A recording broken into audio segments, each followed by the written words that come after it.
कृष्ण की वाणी। बच्चे, नाराज हो मुझसे, रूठे हुए हो? सुनो, तुमने जो मेरे आगे बात रखी, जो इच्छा रखी अपनी, और तुमने बहुत ज़िद भी की, मैं जानता हूँ मेरे बच्चे, लेकिन उसके बावजूद मैंने उसे पूरा नहीं किया।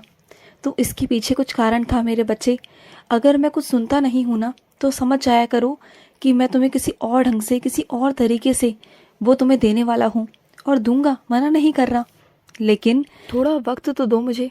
बिल्कुल तुम ऐसे करते हो कि तुम्हारे हाथों पर सरसों हो, जल्दी जल्दी सारे काम कर दो। ऐसे थोड़ी होता है मेरे बच्चे। हाँ, मानता हूँ कि तुम्हें जिस चीज़ की ज़रूरत है अभी, तुम जो चीज़ इच्छा रखते हो, जो चीज़ तुम्हारी चाह है, मैं मानता हूँ, लेकिन मेरी भी तो मजबूरी समझो ना। जो चीज़ समय से पहले नहीं हो सकती वो मैं तुम्हें नहीं दे सकता, इस बात को समझो। लेकिन मैं तुम्हें दूंगा, ज़रूर दूंगा, और समय आने पर दूंगा। देखो, ज़िद मत करो। कभी कभी ना ज़िद में चीज़ें ख़राब हो जाती हैं, और मैं तुम्हारी ज़िद में आकर वो चीज़ तुम्हें दे भी दूँ, फिर क्या होगा? कल को तुम फिर परेशान हो जाओगे, वही चीज़ तुम्हें नुकसान पहुँचाएगी। और सुनो, वैसे लोगों पर विश्वास बिल्कुल मत किया करो जिन लोगों ने तुम्हें पहले से ही धोखा दिया हुआ है, समझे ना? क्योंकि ऐसे लोग ना मेरे बच्चे, उनकी फितरत बन जाती है धोखा देने की, और उनकी बार बार ये फितरत बन चुकी है। वो तुम्हें बहुत भोला सच्चा इंसान समझते हैं। वो ये समझते हैं कि तुम्हें जितना लूट लिया जाए, तुम्हें जितना बेवकूफ़ बना लिया जाए ना, तुमसे चीज़ें लूट ली जाए। लेकिन वैसे लोगों को ना अपने आप से दूर ही रखना, क्योंकि वैसे लोग ना तुम्हारे लिए बहुत हानिकारक हैं। वो ठीक नहीं है मेरे बच्चे, बिल्कुल ठीक नहीं है। इस बार बात मेरी नहीं तुम्हारी है मेरे बच्चे, क्योंकि इस बार मुझ पर नहीं तुम पर उंगली उठी है, तो मैं उसे साफ करके रहूँगा। तुम्हें साफ सुथरा सबके सामने लाकर रहूँगा कि तुमने कोई गलती नहीं की, तुमने कुछ भी नहीं किया।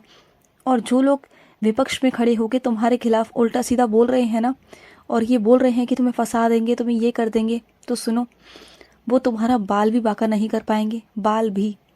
याद रखना, क्योंकि तुम्हारा काना हमेशा तुम्हारे साथ रहता है, तुम्हारा अंगरक्षक बनकर। वो चाह कर भी ना तुम्हारा कुछ बिगाड़ नहीं पाएगा। और सुनो, जहाँ तुमने मेरा मूर्ति रखी है ना, जिस मंदिर में, देखना उस मंदिर में जाकर कि मेरी मूर्ति थोड़ी सी घूम गई है, देखना। और ये मत सोचना कि किसी के हाथ से वो घूमी है, नहीं, मैं खुद घूमा हूँ, मैं खुद चला हूँ मेरे बच्चे, मैं खुद चला हूँ। और सुनो, कुछ मेरी बच्चियाँ कहती हैं कि उन्हें मीरा की तरह भक्ति करनी है, तो करो ना, किसने मना किया? क्या मैंने कोई रोक टोक लगाई तुम पर? नहीं ना।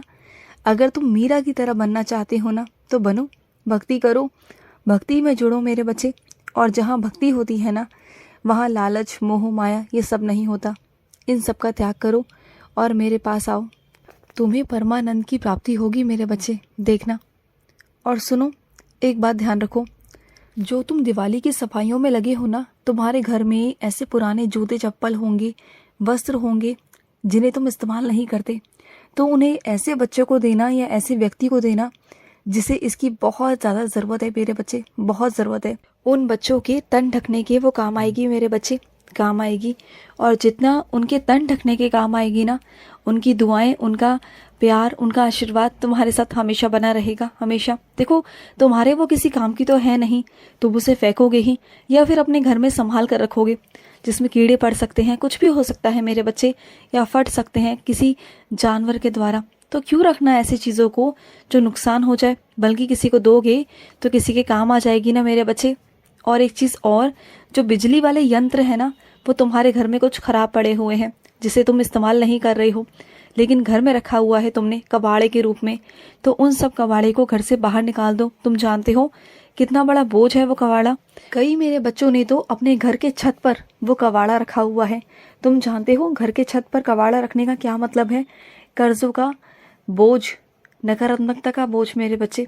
इन सब चीज़ों को वहाँ से हटाओ, तब तुम्हारे घर में थोड़ी शांति और कलह कम होगा, और तुम्हारे घर में बरकत होगी मेरे बच्चे। और सुनो, अगर तुम्हारे ऊपर कोई दबाव बनाने की कोशिश कर रहा है ना, गलत चीज़ें करवाने की कोशिश कर रहा है, तो उसकी बातों में कभी भी मत आना, कभी नहीं आना। वो सिर्फ तुम्हें कोरी धमकियाँ देता है मेरे बच्चे, सिर्फ कोरी धमकियाँ, क्योंकि तुम डरते हो। देखो, मैं तुम्हें बहस से और डर से ना बहुत दूर कर चुका हूँ, तुम्हें बहुत मजबूत बना चुका हूँ, और ये बात तुम भी जानते हो ना। तो फिर तुम्हारे अंदर बहुत मजबूताई आ चुकी है, बहुत मजबूत हो चुके हो तुम। अब तुम्हें किसी से डरने की ज़रूरत नहीं, अब तुम्हें सिर्फ और सिर्फ जवाब देने की ज़रूरत है, आवाज़ उठाने की ज़रूरत है। देखो, मैं वैसे कभी कुछ गलत कहने को नहीं कहता, लेकिन जहाँ तुम्हारे साथ ठीक नहीं होता, अत्याचार होता है, तुम पर गलत चीज़ें की जाती हैं, तुम्हें प्रताड़ित किया जाता है, तो देखो ऐसे में ना बोलना बहुत ज़रूरी है। और मैं जानता हूँ कि इस वक्त तुम्हारी आत्मा ना बहुत दुखी है, बहुत रो रही है अंदर से। जो गलती तुमने की ही नहीं उसके लिए तुम्हें हमेशा गुनहगार ठहराया जाता है। लेकिन तुम परेशान मत हो, बार बार बार बार तुम्हें वही बातें तुम्हारे सामने लाई जाती हैं, लेकिन तुम परेशान मत हो। ऐसे लोग सिर्फ और सिर्फ तुम्हें परेशान करने के लिए ऐसा करते हैं, लेकिन तुम परेशान बिल्कुल मत होना। मैं हूं ना तुम्हारे साथ, बस हमेशा मेरा नाम जाप करते रहा करो, नकारात्मक लोग भी तुमसे दूर रहेंगे। देखो, जब आराम करने का दिल करे ना तो आराम किया करो, और जब काम करो ना तो अपना पूरा जी जान झोंक दो मेरे बच्चे, पूरा जी जान झोंक दो। क्योंकि कोई भी काम करो ना तो उसमें मन लगाकर करना चाहिए, दिल से करना चाहिए। तो जिस वक्त आराम करते हो उस वक्त आराम करो, उस वक्त किसी से बात मत करो, किसी से कुछ मत करो। और जब काम करते हो तो उस वक्त सिर्फ और सिर्फ काम पर ध्यान होना चाहिए, क्योंकि काम सर्वोपरि है मेरे बच्चे, काम भी बहुत ज़्यादा ज़रूरी है। और सुनो, कई मेरे बच्चे बहुत ज़्यादा परेशान हैं, पैसों को लेकर, रिश्तों को लेकर, काम को लेकर, कुछ लोग बीमार हैं। तो सुनो, वैसे में ना परेशान मत हो, तुम्हारी बीमारी को मैं ठीक कर दूंगा। और रही पैसों की बात, तो पैसों का इंतज़ाम भी हो जाएगा मेरे बच्चे, खुद ब खुद तुम्हारे पास वो चलकर आ जाएंगी, तुम चिंता बिल्कुल मत करो। और सुनो, तुम्हारे रिश्तों में कोई तीसरा इंसान है जो हमेशा भड़काने में ही लगा रहता है, वो कभी नहीं चाहता कि तुम लोगों का रिश्ता कभी बने। तो वैसे में तुम जानते हो कि उस इंसान की नीयत क्या है, तो ऐसे में ना तुम दोनों ही मिलकर आपस में बातों को सुलझा लो। देखो, जहाँ बातें ख़त्म होती है ना, उन बातों को ख़त्म करने में ही तुम्हारी अच्छाई है, तुम्हारी समझदारी है, उन्हें ख़त्म कर लो। क्योंकि जितने लोग तुम्हारे रिश्ते के बीच में आएंगे ना, उतने लोग बातें बनाएंगे, उतने लोग भड़काएंगे, तो वो सब मत करो, बिल्कुल मत करो। और सुनो, तुम्हें क्या लगता है जो लोग तुम्हारे साथ कुछ गलत करते हैं, क्या मैं उन्हें सज़ा नहीं देता? उन्हें सज़ा मिल चुकी है मेरे बच्चे, मिल चुकी है।